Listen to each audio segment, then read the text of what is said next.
So what the USAID has really been up to all these years.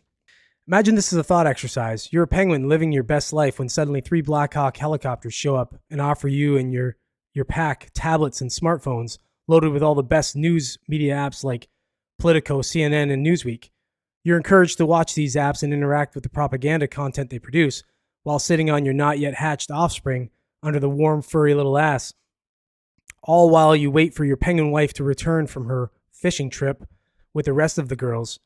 By the time she gets back, you've been brainwashed into believing your world is a matriarchy and you have better things to do with your life than to sit on an egg all day. This is just one of the many things the USAID does all around the world, from lavish condoms for Gaza and turning frogs gay to destroying the nuclear penguin family and everything else you can imagine. This is God's work.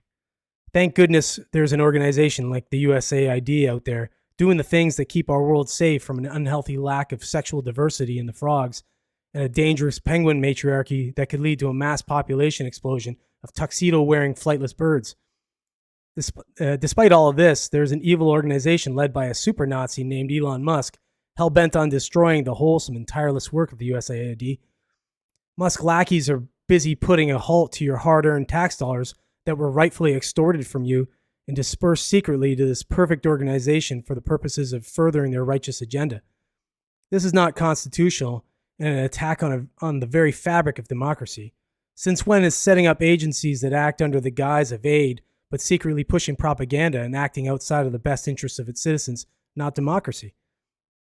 USAID is currently under attack by insurrectionists and fascists attempting to uncover secret practices of spending your money in ways that you're too stupid to understand. As knuckle-dragging citizens with very low IQ and overall understanding of important matters, we should just sit back, shut up, and hand over our money with a smile and say thank you to these magnificent organizations who do the work we're incapable of doing. What's next?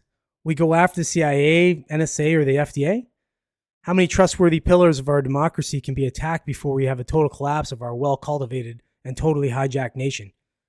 We hear domestic terrorists, like many of you reading or listening to this, say things like the deep state controls everything, or we need to end the bureaucracy. But do you even know what you're saying? What's wrong with the deep state? Would you rather a shallow state?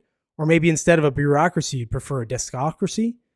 Use your God-given brains and government-approved speech to really think about it and discuss. I suggest you avoid X, since it's no longer a free speech safe haven, and use one of the many other government-approved platforms.